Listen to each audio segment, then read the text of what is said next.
दोस्तों आइए अब देखते हैं उन एग्जाम्पल के बारे में जो ट्रांसफॉर्मर के अंदर पूछे जाते हैं। बहुत इंपॉर्टेंट, ट्रांसफॉर्मर मिस मत करना।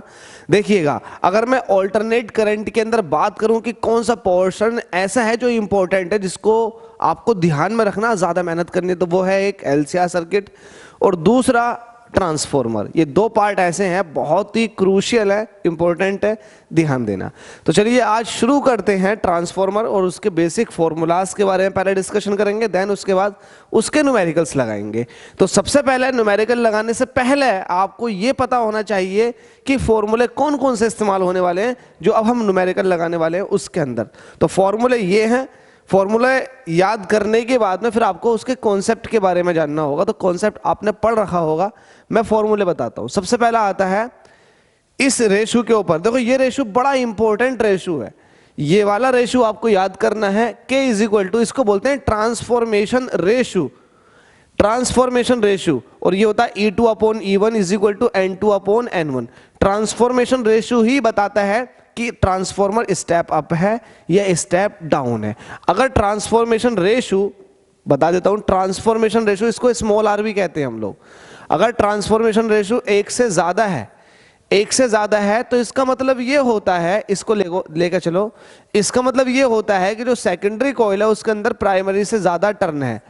और एक बात और बता दूं, जिसके अंदर जितने ज्यादा नंबर ऑफ टर्न होते हैं उसके अंदर ईएमएफ कट उतनी ही ज्यादा करती है, क्योंकि आपने पढ़ रखा होगा ईएमएफ जो होता है वो डायरेक्टली प्रोपोर्शनल होता है नंबर ऑफ टर्न के। जितने ज्यादा नंबर ऑफ टर्न होंगे उतने ज्यादा उसके अंदर ईएमएफ आएगी। स्टेप अप ट्रांसफार्मर तब बनता है जब सेकेंडरी कॉइल के अंदर नंबर ऑफ टर्न प्राइमरी से ज्यादा हो। अगर प्राइमरी से सेकेंडरी में ज्यादा है तो ट्रांसफार्मर स्टेप अप बनेगा। प्राइमरी के मुकाबले सेकेंडरी के अंदर नंबर ऑफ टर्न कम है तो इसका मतलब ये स्टेप डाउन बनेगा। तो ओवरऑल नंबर ऑफ टर्न के ऊपर कहानी है, और ये नंबर ऑफ टर्न जितने ज्यादा या कम होते हैं ईएमएफ उसके ही प्रोपोर्शनल में चलता है। ठीक है, ये वाली बात क्लियर है। इसलिए कह रखा कि E2 अपॉन E1, देखो E2 और N2 एक दूसरे के सामने है ही नहीं है, बिल्कुल है। तो E2 upon E1 is equal to N2 upon N1। इसका मतलब ये हो गया कि स्टेप अप ट्रांसफॉर्मर के लिए, स्टेप अप ट्रांसफॉर्मर के लिए जरूरी है कि सेकेंडरी कॉइल में नंबर ऑफ टर्न ज्यादा हो, और जब सेकेंडरी में प्राइमरी से ज्यादा होंगे तो जाहिर सी बात है आर की वैल्यू एक से ज्यादा ही आएगी। एक बात और बता दूं, ये जो लिखा हुआ है ट्रांसफॉर्मेशन रेशो, ये एक आइडियल ट्रांसफॉर्मर के लिए लिखा हुआ है। किसके लिए लिखा हुआ है? आइडियल ट्रांसफॉर्मर के लिए। मुझे कैसे पता चला? क्योंकि इसमें करंट का रेशो भी है। अगर करंट का रेशो भी दे दे तो इसका मतलब ये ट्रांसफॉर्मर कैसा है? Ideal transformer. दूसरे शब्दों में कि आइडियल ट्रांसफॉर्मर अगर आपके पास होगा तो फिर ये रेशो करंट के साथ वैलिड होगा। आइडियल ट्रांसफॉर्मर उसको बोलते हैं जिसके अंदर इनपुट पावर जो होती है जस्ट इक्वल होती है आउटपुट पावर के, या फिर यूं कहें किसी तरह का कोई लॉस नहीं होता पावर के अंदर आइडियल ट्रांसफॉर्मर में। तो ये आइडियल ट्रांसफॉर्मर है। अगर ट्रांसफॉर्मर आइडियल नहीं होगा तो फिर ये हटा देंगे, इसका कोई रोल नहीं होगा। E2 upon E1 is equal to N2 upon N1 is equal to transformation ratio. ये वाली बात ध्यान रखना।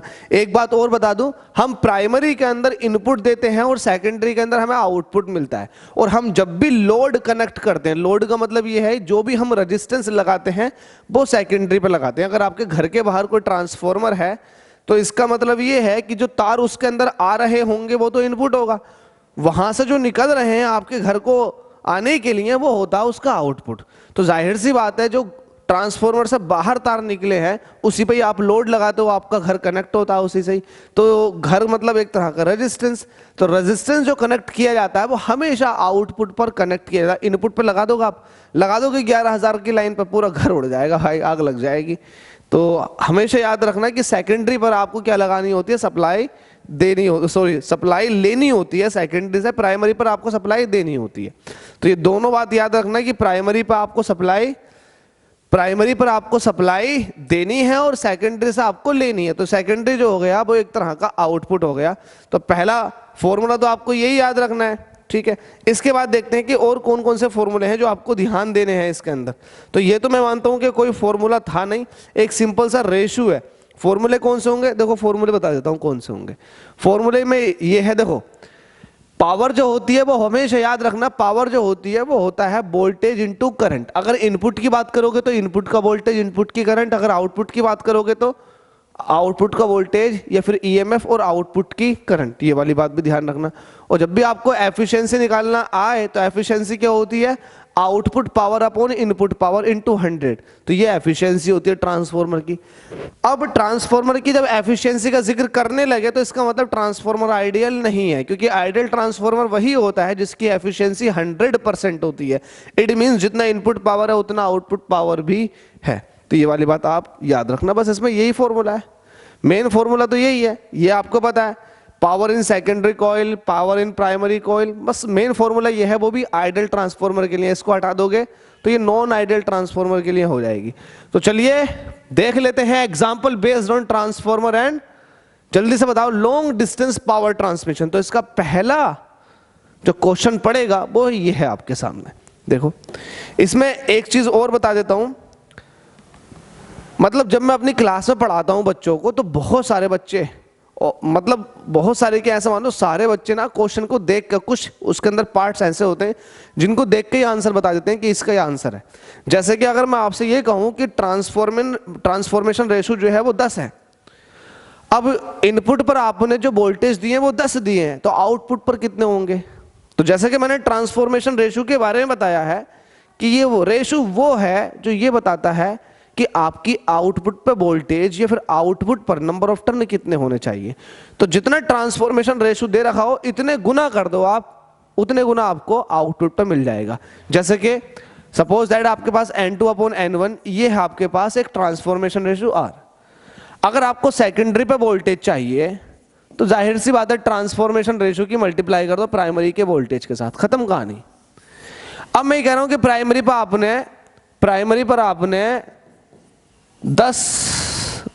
आपने 10 टर्न ले लिए, सेकेंडरी पर टर्न पूछ रहा है और ट्रांसफॉर्मेशन रेशो 10 है, तो 10 है, ट्रांसफॉर्मेशन रेशो 10 है, तो पहली बात तो ये पता लग गई कि स्टेप अप होगा ट्रांसफॉर्मर।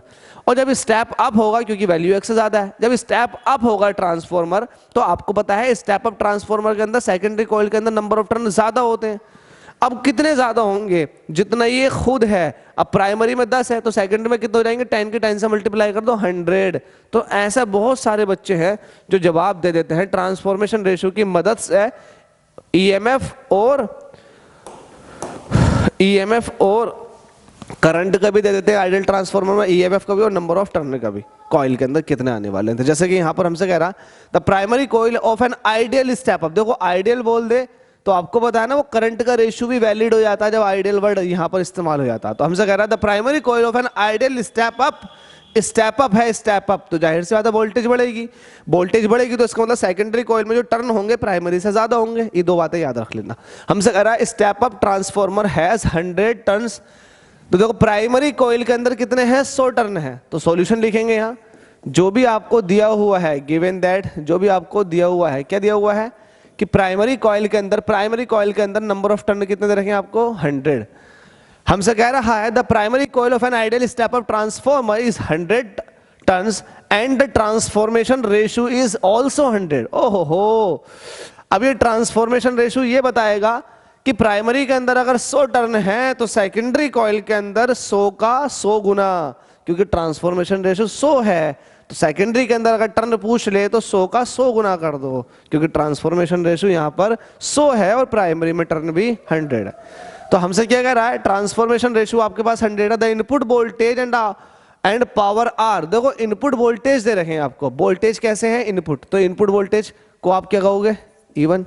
ये कितने दे रखा आपको? 220 वोल्ट, कोई दिक्कत नहीं है। एंड पावर, तो ये P1 हो गई, कितनी है? 1100 वाट। अब पूछ क्या रहा है? पहला पार्ट देखो, चलो निकालते चलो पहला पार्ट। हमसे कह रहा है number of turn in the secondary. ओ हो, जरूरत पड़ेगी मुझे पेन की? नहीं, बताइएगा आप, मुझे जरूरत पड़ेगी। Number of turn in the secondary coil. Transformation ratio ये बताता है कि आपको प्राइमरी के मुकाबले कितने गुना टर्न लेने हैं। चूंकि स्टेप अप ट्रांसफॉर्मर है, ट्रांसफॉर्मेशन रेशियो आपको 100 दे रखा, प्राइमरी के अंदर नंबर ऑफ टर्न भी 100 दे रखे, तो 100 का 100 टाइम्स कर दो, आपको मिल जाएगा सेकेंडरी के अंदर नंबर ऑफ टर्न।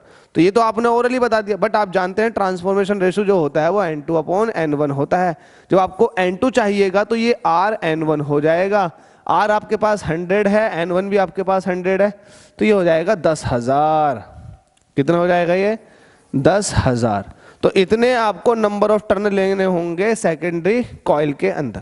तो पहला वाला पार्ट खत्म। दूसरा वाला part, the current in the primary, primary के अंदर करंट पूछ रहा है, क्या पूछ रहा है, प्राइमरी के अंदर करंट। तो प्राइमरी के अंदर करंट बता देंगे, ठीक है बता देंगे, अभी रुको जरा, बता देंगे। आपसे पूछा सेकंड पार्ट में प्राइमरी के अंदर करंट, क्या आपको प्राइमरी का वोल्टेज दे रखा है, ठीक है, क्या प्राइमरी की पावर दे रखी है, बिल्कुल दे रखी है, तो क्या प्राइमरी का करंट नहीं बता सकते, बिल्कुल बता सकते हैं, क्योंकि आपको पता प्राइमरी की पावर जो होती है वो होता है प्राइमरी का वोल्टेज और प्राइमरी की करंट, बिल्कुल बता देंगे। अब ये आपको दिया हुआ है 1100 वॉट, ईएमएफ दे रखा आपको 220, तो यहां आपसे I1 पूछ रहा है, तो निकाल देंगे I1, 0 से 0 कट गया। अगर देखेंगे तो 22 पंजे 22 से 5 बार काट दो, 22 पंजे 110, ठीक है, तो आपके पास I1 कितना निकल कर आ गया, 5 एम्पियर। ये भी पूछा आपसे, बता दिया आपने। तो मुझे लगता नहीं है कुछ टफ क्वेश्चंस हैं, फॉर्मूला सेम याद रखना, उसी फॉर्मूले को हम घुमा फिरा के बताते रहेंगे। तो सेकंड वाला पार्ट खत्म हो गया। थर्ड वाले पार्ट देखो, हमसे कह रहा है वोल्टेज अक्रॉस द सेकेंडरी, ओ हो सेकेंडरी कॉइल में वोल्टेज, तो प्राइमरी के वोल्टेज का 100 गुना कर दो। 100 क्यों करेंगे, क्योंकि ट्रांसफॉर्मेशन रेशियो 100 दे रखा है। तो प्राइमरी पे वोल्टेज कितना दे रखा था आपको बताएं, जल्दी से बताएं, जल्दी से बता दो। ये वोल्टेज था प्राइमरी का, तो इसका 100 गुना करो, तो 100 गुना करोगे तो 220 के आगे 100 से मल्टीप्लाई करोगे तो ये हो जाएगा 22,000। कितना हो जाएगा, 22,000। तो थर्ड पार्ट है आपके पास, थर्ड पार्ट है, हमसे कह रहा है वोल्टेज बताओ सेकेंडरी पे। आपको पता है ट्रांसफॉर्मेशन रेशियो जो होता है वो E2/E1 होता, E2 चाहिए, ट्रांसफॉर्मेशन रेशियो आपको 100 दे रखा, E1 मल्टीप्लाई में चला जाएगा, E1 कितना था 220, तो ये कितना हो जाएगा 22,000। तो यही तो आपसे पूछा कि E2 बता दो, 22,000 वोल्ट। तो ये तो आपने ओरली सॉल्व कर दिए थे, पेन पकड़ने की जरूरत ही कब पड़ रही है इन क्वेश्चंस के अंदर, नहीं पड़ रही। तो आपने थर्ड वाला पार्ट सॉल्व कर दिया। सिमिलरली आपको फोर्थ वाले पार्ट की बात कर रहा है, the current in the secondary, current secondary में करंट बता दो, ठीक है कोई दिक्कत नहीं है। आपको पता है फोर्थ पार्ट सॉल्व करेंगे, आपसे I2 पूछ रहा है, सिंस वी नो दैट, क्या जानते हो आप कि ट्रांसफॉर्मेशन रेशियो जो होता है वो E2/E1 N2/N1, लेकिन करंट का उल्टा होता है, ये होता है I1/I2। चूंकि ट्रांसफॉर्मेशन रेशियो आपके पास 100 है, पहले वाले प्राइमरी कॉइल के अंदर जो नंबर ऑफ प्राइमरी कॉइल के अंदर जो करंट थी वो आपको पता है कितनी थी, प्राइमरी कॉइल के अंदर करंट थी 5 एम्पियर की, तो I1 आपके पास 5 है, तो रख दोगे 5। I2 चाहिए, बिल्कुल चाहिए, डिवाइड वाली चीज मल्टीप्लाई में चली जाएगी, ठीक है मल्टीप्लाई में ले जाओ, तो यहां से आ जाएगा I2 = 5/100, 5/100। I2 चाहिए, ये हो जाएगा 0.05 एम्पियर। लो आपने सेकेंडरी कॉइल की भी करंट बता दी। कुछ और पूछा है इसके अंदर, पूछ रहे भाई, जो पूछना पूछ ले, आपने ये भी सॉल्व कर दिया। हमसे कह रहा है पावर बता दो, power, power in the secondary, secondary के अंदर पावर। अब मुझे एक बात बताओ आप लोग, ट्रांसफॉर्मर कैसा चिल्ला के बोला इन्होंने, आइडियल ट्रांसफॉर्मर है, आइडियल ट्रांसफॉर्मर है, आइडियल ट्रांसफॉर्मर है। जब आपको पता है कि ट्रांसफॉर्मर आइडियल है, तो आइडियल ट्रांसफॉर्मर ही उसको कहते हैं जिसकी एफिशिएंसी 100% हो। और एफिशिएंसी क्या होती है, किस चीज को रिप्रेजेंट करती है, ये बताती है कि इनपुट पावर कितनी है और आपको आउटपुट पावर कितनी मिली। इनपुट पावर अगर आपने 100 दी है तो आपको आउटपुट पर भी 100 मिल रहा, तो ऐसा ट्रांसफॉर्मर आइडियल ट्रांसफॉर्मर है। मतलब पावर लॉस नहीं होना चाहिए, अगर पावर लॉस नहीं हो रहा तो आपका ट्रांसफॉर्मर आइडियल है। अगर पावर लॉस हो गई तो ट्रांसफॉर्मर आइडियल नहीं है, वो नॉन आइडियल ट्रांसफॉर्मर है। एक्चुअल में जितने भी ट्रांसफॉर्मर हम घरों के बाहर देखते हैं सबके सब नॉन आइडियल ट्रांसफॉर्मर है, हीट होती है सबके अंदर, लॉसेज आते हैं सबके अंदर। तो ये जितने भी ट्रांसफॉर्मर हैं घर के बाहर, ये सारे के सारे नॉन आइडियल मतलब रियल ट्रांसफॉर्मर हैं। बट यहाँ बात चल रही है आइडियल ट्रांसफॉर्मर की। तो ट्रांसफॉर्मर आइडियल वही होगा जिसकी इनपुट पावर बराबर होगी आउटपुट पावर के, इट मींस एफिशिएंसी क्या होगी, 100% होगी। तो यहाँ पर फिफ्थ पार्ट में हम लिख देंगे for ideal, ideal transformer input power जो होती है वो आउटपुट पावर के इक्वल होती है। तो हमसे पूछा आउटपुट पावर बता दो, तो ये भी 1100 वॉट ही निकल कर आएगी। ठीक है भाई, क्योंकि इनपुट पर आपने 1100 वॉट लगा तो आपको आउटपुट पर भी 1100 वॉट ही मिलेगी, तो पावर लॉस नहीं होगा। तो आई होप आपने सारी चीजें समझ ली होंगी। बस इसमें अगर आपको ट्रांसफॉर्मेशन रेशियो के बारे में नॉलेज हो गई तो आपके जो क्वेश्चंस करने की एबिलिटी है ना वो बढ़ जाएगी। देखो ट्रांसफॉर्मेशन रेशो चाहे स्टेप अप ट्रांसफॉर्मर हो स्टेप डाउन ट्रांसफॉर्मर हो, पहली बात तो ट्रांसफॉर्मेशन रेशो से ही पता लग जाता है कि ट्रांसफॉर्मर किस तरह का स्टेप अप है स्टेप डाउन है। अगर ट्रांसफॉर्मेशन रेशो एक से बड़ा है तो ट्रांसफॉर्मर स्टेप अप है, इसका मतलब सेकेंडरी के अंदर वोल्टेज भी प्राइमरी के मुकाबले ज्यादा होगा, सेकेंडरी के अंदर नंबर ऑफ टर्न भी ज्यादा होंगे प्राइमरी के मुकाबले, तो ये वाली बात आपको याद रखनी है। अगर ट्रांसफॉर्मर स्टेप डाउन है तो जाहिर सी बात है प्राइमरी के मुकाबले सेकेंडरी टर्न में सेकेंडरी कॉइल के अंदर जितने भी टर्न होंगे वो भी कम होंगे, वोल्टेज भी कम होगा। ये वाली बात आपको अच्छे से समझ लेनी चाहिए, ठीक है। लेकिन अगर बात करें करंट का तो करंट का उल्टा चलता है। स्टेप अप ट्रांसफॉर्मर में वोल्टेज बढ़ती है तो करंट घटती है, स्टेप डाउन ट्रांसफॉर्मर में आइडियल में स्टेप डाउन में वोल्टेज घटती है तो करंट बढ़ती है। तो ये सब बेसिक बातें आपको बड़ी अच्छे से समझ लेनी चाहिए। ट्रांसफॉर्मर के किसी भी न्यूमेरिकल के अंदर आपको 100% दिक्कत नहीं आएगी। Thank you so much guys.